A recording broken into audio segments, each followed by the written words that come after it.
vídeo do canal Química para Vestibulando. O assunto da aula de hoje será sobre a eletrosfera do átomo.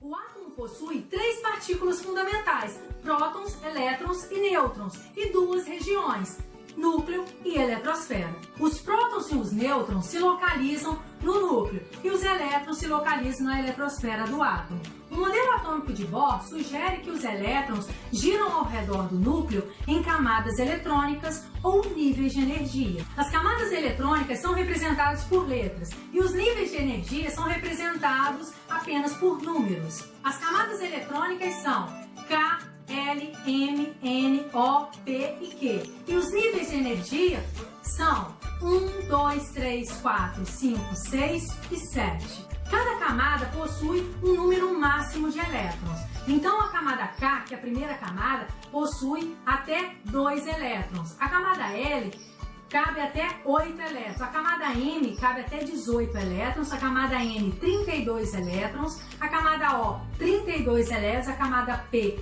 18 elétrons. E a camada Q, 8 elétrons. Para a gente fazer a distribuição eletrônica, a gente tem uma regra, ou seja, a última camada não pode ter mais que 8 elétrons. E a última camada também pode ser chamada de camada de valência. Mas antes de falarmos sobre a distribuição eletrônica do átomo de oxigênio, precisamos primeiro saber a definição de átomo neutro. Primeiro, átomo neutro é aquele átomo que possui uma quantidade de prótons igual à quantidade de elétrons.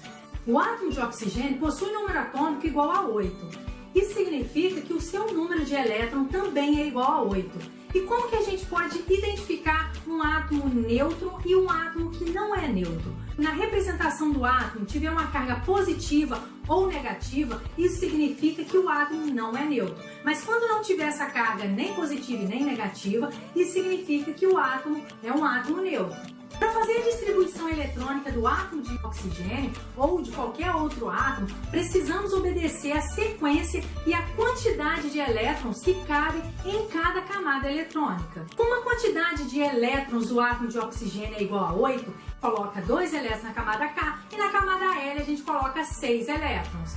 Não importa se a camada L, mesmo cabendo 8 elétrons, ela terminar com apenas 6. Por quê? 2 elétrons que a gente tem na camada K mais 6 elétrons que a gente tem na camada L do átomo de oxigênio vai ser o número total de elétrons, vai ser igual a 8. Outro exemplo é o átomo de cálcio. O átomo de cálcio possui um número atômico igual a 20. Isso significa que o número de elétrons do átomo de cálcio também será igual a 20, porque estamos nessa aula a gente só vai falar de átomo neutro. Então, a distribuição eletrônica do átomo de cálcio ficaria assim: camada K, 2 elétrons, camada L, 8 elétrons, camada M, 8 elétrons e camada N, 2 elétrons. Se a camada M cabe até 18 elétrons, por que nós não colocamos os 10 elétrons que restam na camada M? A última camada não pode conter mais que 8 elétrons. Se a gente colocasse 10 elétrons na camada M, essa seria a última camada eletrônica do átomo de cálcio. E ficaria com 10, iria de contra essa regra, porque a gente sabe que a última camada não pode conter mais que 8 elétrons. Então o que a gente faz? A gente repete o número de elétrons da camada anterior, que a camada L teria 8 elétrons, então na camada M a gente coloca 8 elétrons e coloca mais 2 elétrons na próxima camada, que é na camada M. Então 2 elétrons é menos que 8. Então, gente, essa foi a aula de hoje. Espero que tenha gostado. Se você conseguiu aprender com esse vídeo, não esqueça de deixar o seu like aí embaixo. Não esqueça de compartilhar esse vídeo também com seus amigos e de se inscrever no canal. Então, até a próxima aula. Um forte abraço para todos vocês.